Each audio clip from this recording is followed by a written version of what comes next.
Hubo un hombre enviado por Dios que se llamaba Juan. Este vino como testigo para dar testimonio de la luz, para que todos creyeran por medio de él. Él no era la luz, sino testigo de la luz.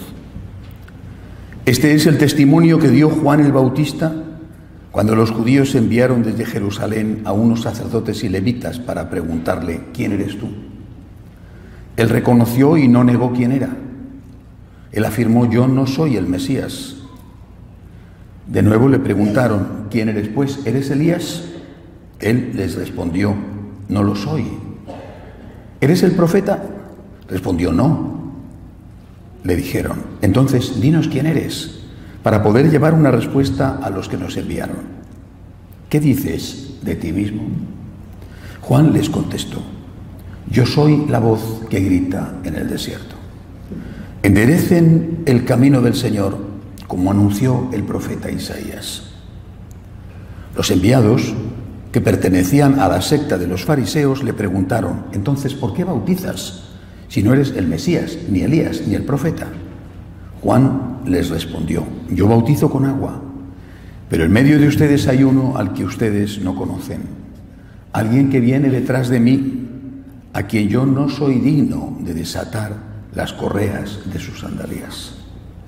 Esto sucedió en Betania, en la otra orilla del Jordán, donde Juan bautizaba. Palabra del Señor.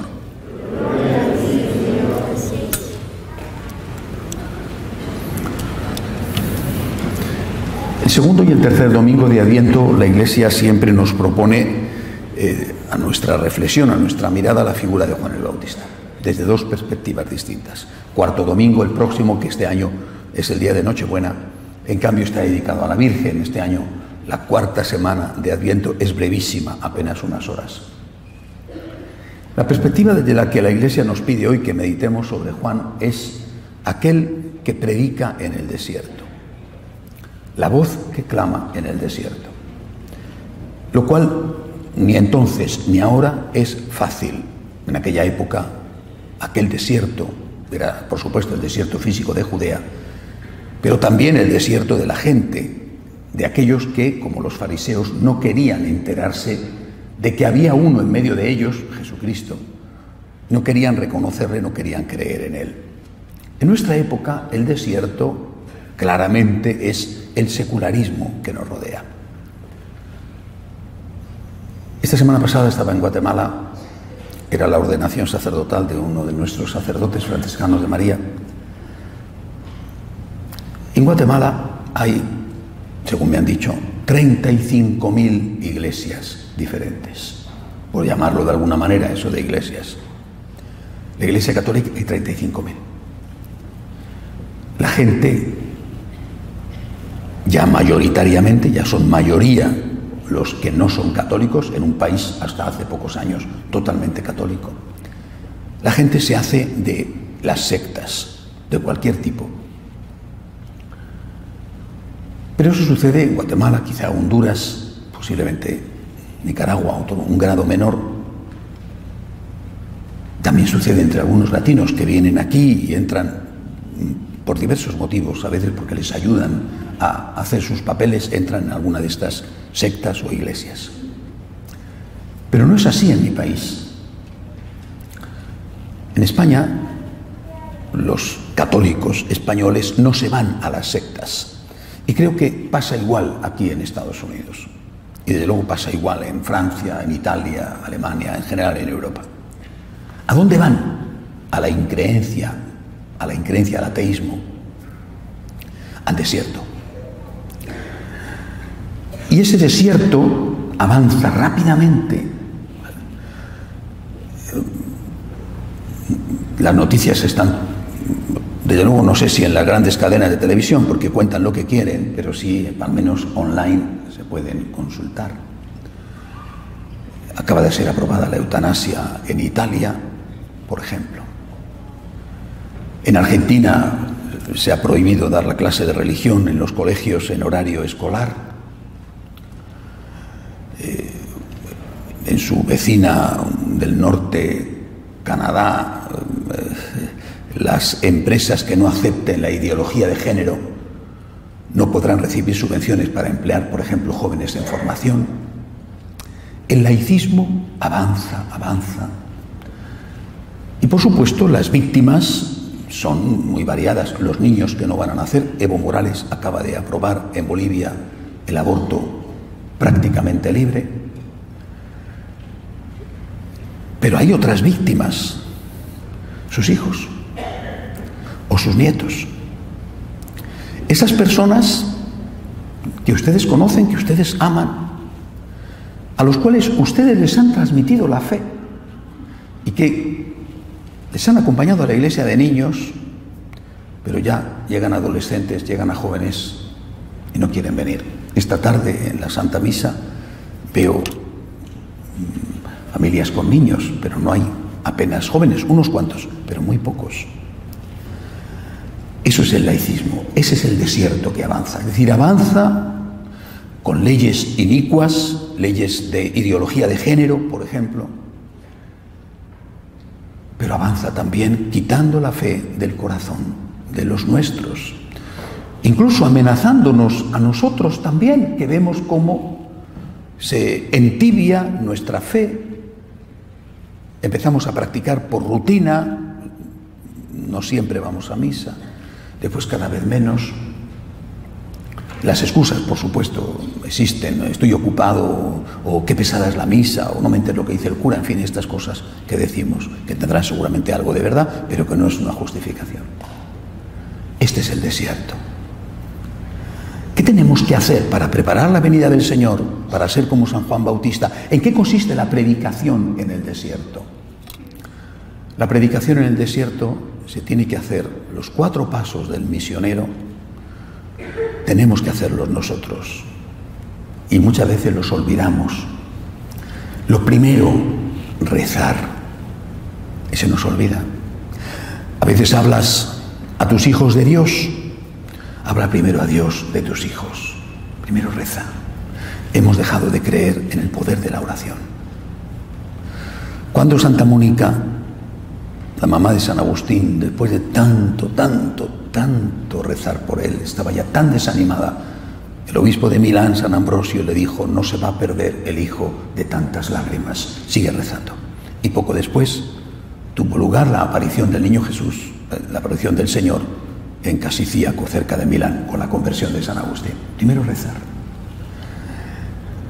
Nuestra primera arma es la oración. Reza por tus hijos. Reza por la conversión de estos políticos que están vendidos al mal. Reza. Primero reza. Antes que criticar, reza. La segunda arma del misionero es el testimonio. El testimonio. O sea, ¿cómo eres en casa? ¿No te controlas? ¿Tienes un carácter endiablado? Que todos tenemos defectos, todos, que nadie es perfecto. Pero ¿estás haciendo al menos esfuerzos por ser mejor? Porque te van a decir, a veces exagerando, pero otras veces cargados de razón: no sé para qué te sirve ir a misa. La verdad. Repito, a veces están exagerando, pero a veces tienen toda la razón. Tu ejemplo, ¿qué ejemplo le das? ¿Das ejemplo de perdonar? ¿Das ejemplo de generosidad?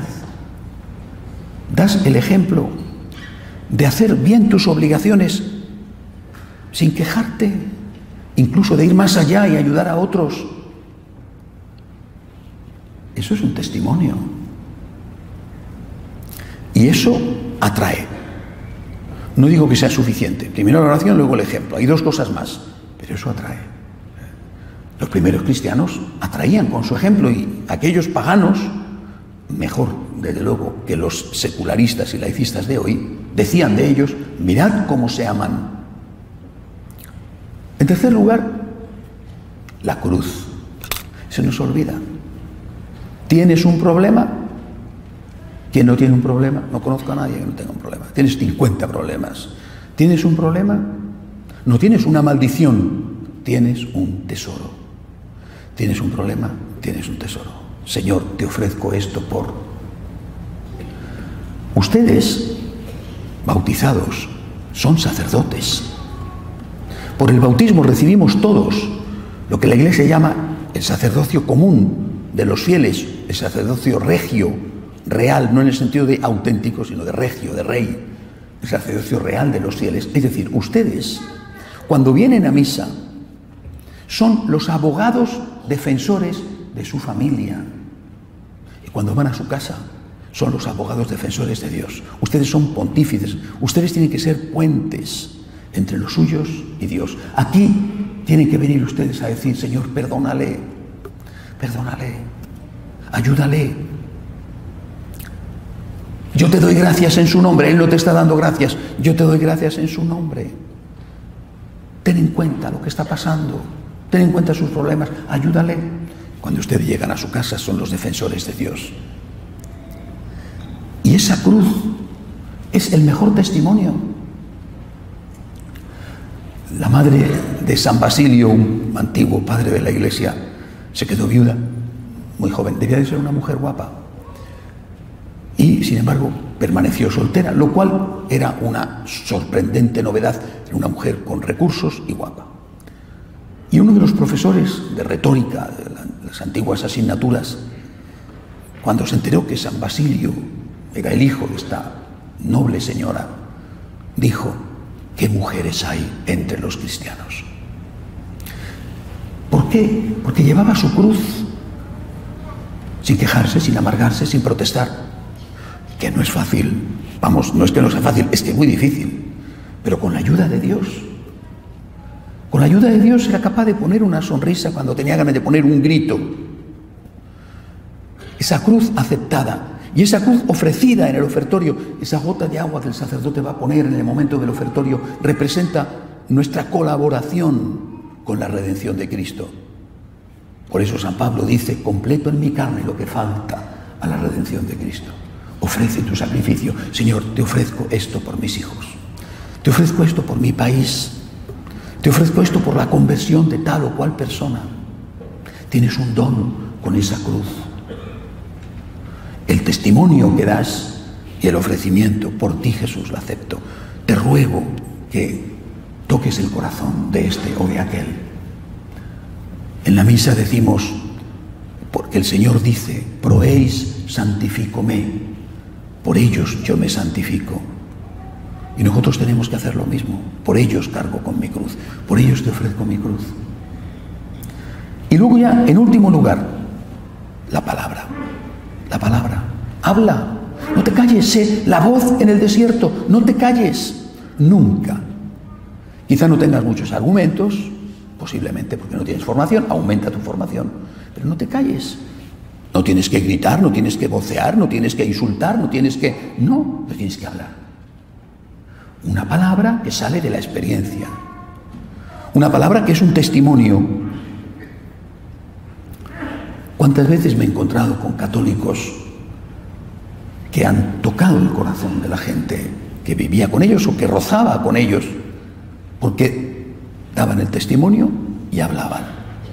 Es decir, cuando les preguntaban: ha muerto un hijo, ¿por qué no estás desesperada? Porque creo en la resurrección. ¿De dónde sacas la fuerza? Del sagrario. A ti también te puede pasar lo mismo. Si nos dieran una receta para adelgazar, por ejemplo, eficacísima, fantástica, puedes comer lo que quieras y adelgazas tomándote esto, ¿no irías y lo compartirías? Te preguntarían: oye, yo te vi a ti hace un mes y has perdido, qué barbaridad, 20 libras, ¿qué has hecho? Pues mira, he tomado esto. Oye, yo también voy a tomarlo. Pues igual. ¿Por qué sonríes? ¿Por qué no estás amargado? ¿Por qué has tenido este bebé? ¿Por qué aguantas a tu marido, o a tu mujer, o a tu suegra, o a tu jefe? ¿Por qué? Por Cristo, Él me da la fuerza. Hay que hablar. Tenemos que ser la voz en un mundo que es cada vez más parecido al desierto. Avanza el desierto. Es la hora de los amigos de Jesús. Cuando Jesús multiplicó los panes y los peces, tenía muchos amigos. Se retiró, fueron a buscarle y se enfrentó con ellos y les dijo: os aseguro, Me buscáis porque habéis comido pan hasta saciaros. Pan gratis, menudo negocio. Fantástico. Pero ¿cuántos de esos estaban el Viernes Santo al pie de la cruz? En aquella hora 10ª en que murió el Señor. Un puñado, la mamá, María Magdalena, algunas mujeres, San Juan. Un puñado. Nosotros tenemos que ser hoy los amigos de la hora 10ª de Cristo. Aquí estoy, Señor. No me avergüenzo de ser católico. Rezo. ¿Doy el mejor testimonio posible? Perfecto, no podemos darlo porque no somos perfectos, pero al menos doy el testimonio de mi conversión. Llevo mi cruz y te la ofrezco y hablo. Solo así podemos hacer nuestra parte para que el desierto se frene y no acabe con lo poco que va quedando de tierra fértil que dé buenos frutos. Que Dios nos ayude a conseguirlo.